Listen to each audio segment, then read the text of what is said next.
रेसिपीमध्ये आपल्या सर्वांचं अगदी मनापासून स्वागत आहे. बटाट्याची साली फेकताय का?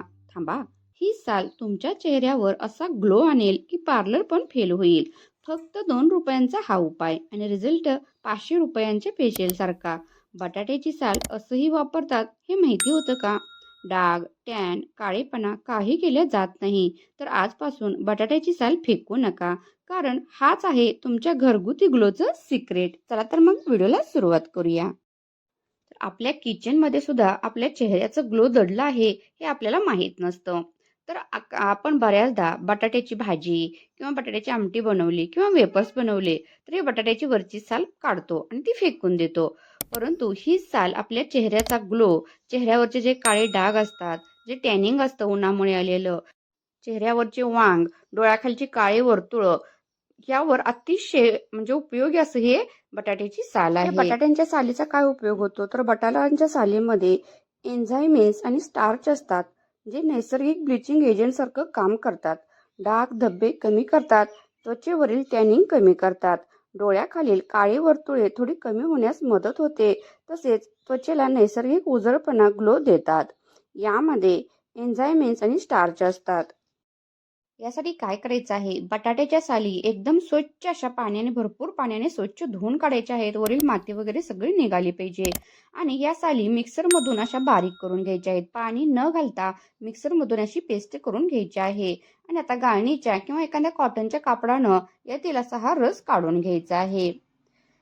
या ठिकाणी एखाद्या स्वच्छ अशा काचेच्या बॉल्समध्ये हा रस आपण काढून घ्यायचा आहे. तर यामध्ये दुसरा घटक जो ऍड करायचा आहे तो म्हणजे दही. दह्यातील लॅक्टिक ॲसिडमुळे डेड स्किन निघते, त्वचा मऊ, गुळगुळीत आणि हायड्रेटेड ठेवते, सनस्टॅन कमी करण्यास मदत होते, ड्राय स्किनसाठी बेस्ट. या ठिकाणी हे छान असं व्यवस्थित मिक्स करून घ्यायचं आहे. तुम्ही प्रमाण 1 चमचा रस घेतला तर 1 चमचा दही असं जरी ठेवलं तरी उत्तम. तर यानंतरचा पुढचा घटक म्हणजे आंबे हळद. आंबे हळदीमध्ये एन्झायमिन्स आणि स्टार्च असतात जे नैसर्गिक ब्लिचिंग एजंट सारखं काम करतात. आंबे हळद अँटीबॅक्टेरियल आणि अँटी इन्फ्लेमेटरी असल्यामुळे पिंपल्स कमी होतात, त्वचेला नैसर्गिक ग्लो देतात, सूज आणि लालसरपणा कमी करतात.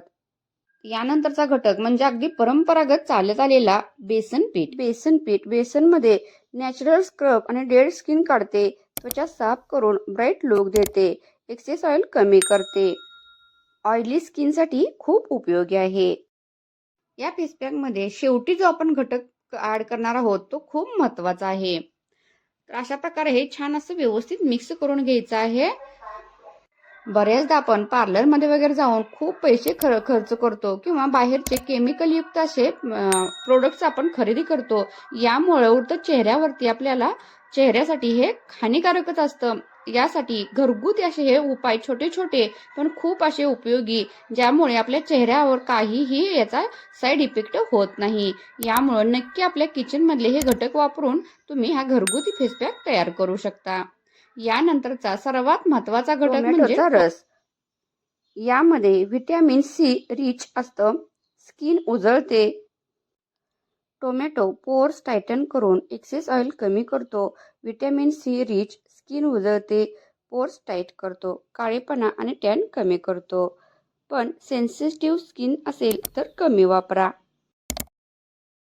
परंतु बऱ्याच जणांना टोमॅटोचा रस जो आहे तो चेहऱ्याला सूट होत नाही. यामुळे अगदी थोडंसं आधी ट्राय करून पाहायचं आहे, नंतरच हा अप्लाय करायचा आहे. आता ही लावण्याची सुद्धा योग्य पद्धत आहे. तर ती कशी लावण्यासाठी सुद्धा कोणती पद्धत वापरायची आहे हे सुद्धा आपण पाहणार आहोत. तत्पूर्वी कोणत्याही क्षणी व्हिडिओ थोडा जरी आवडला तर प्लीज व्हिडिओला लाईक करायला विसरू नका. आता हे चेहऱ्यावर अप्लाय कसं करायचं आहे हे मी तुम्हाला दाखवणार आहे. या ठिकाणी मी हातावर हे अप्लाय करत आहे.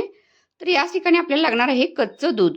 कच्चं दूध हे अतिशय खूप असं महत्वाचं असं आहे. अगदी महागडे आपण जे केमिकल वापरतो यापेक्षा कच्चं दूध आपला चेहरा क्लीन करण्यासाठी खूप फायदेशीर आहे.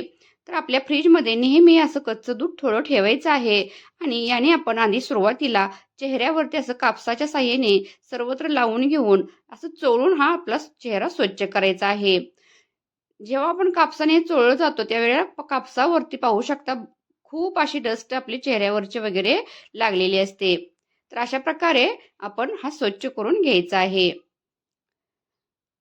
आता यानंतर आपण जे हे मिश्रण बनवलेलं आहे हे आता लावायचं आहे. तुम्ही कापसाच्या साह्याने किंवा डायरेक्ट हाताने सुद्धा लावू शकता. आता हे हातावरती लावत आहे म्हणून मी थोडंसं दाटसर जाडसर असा थर दिलेला आहे. चेहऱ्यावरती तुम्ही थोडंसं पातळ थर दिला तरी सुद्धा चालू शकेल. अगदी लगेच तुम्हाला लाईव्ह इफेक्ट दिसेल. बरेच जण अगदी गोरी स्किन असते त्याच्यावरती तुम्हाला ट्राय करून दाखवतात, परंतु या ठिकाणी मी अगदी सावळ्या कलरच्या स्किनवरती हे तुम्हाला ट्राय करून दाखवत आहे. एक 2 मिनिटं हे लावल्यानंतर असं मालिश करायचं आहे, चोळायचं आहे. अगदी हलक्या हलक्या हाताने असं चोळायचं आहे 2 मिनिटं आणि नंतर 10 मिनिटं हे असंच राहून द्यायचं आहे. आणि हा जो प्रयोग आहे हा संध्याकाळी म्हणजे रात्रीचं करायचा आहे, म्हणजे याचा इफेक्ट जास्त दिसून येईल.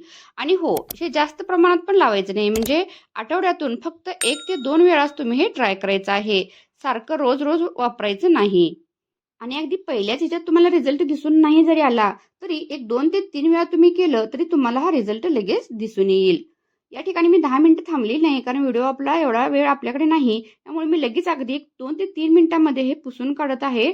तरी सुद्धा पाहू शकता स्किनला किती छान असा ग्लो आलेला आहे. तर पहिला हात आणि आत्ताच्या हातामध्ये अगदी थोडाफार तरी तुम्हाला फरक जाणवतच असेल. तर महागडे केमिकल वापरण्यापेक्षा अगदी हे साधे सोपे घरगुती उपाय जे आपल्या किचनमध्ये रोज आपण खाण्यासाठी वापरत असतो, त्यातीलच काही घटक आपल्या चेहऱ्याला ग्लो आणण्यासाठी आपण जर वापरले तर भरपूर असा इफेक्ट आपल्याला दिसून येईल. हातापेक्षा चेहऱ्यावरती इफेक्ट जास्त लवकर दिसून येतो. तर या ठिकाणी पाहू शकता अगदी न कळत थोडा का होईना परंतु फरक जाणवत आहे. हे आपण एक 2 ते 3 वेळा ट्राय केलं तर भरपूर प्रमाणात आपल्याला फरक दिसून येईल. तर नक्की अशा प्रकारे घरगुती हा उपाय करून पहा आणि कमेंट करून कळवा की तुम्हाला आजचा व्हिडिओ कसा वाटला. व्हिडिओ शेवटपर्यंत वॉच केल्याबद्दल मनापासून धन्यवाद. चला भेटू नेक्स्ट व्हिडिओमध्ये.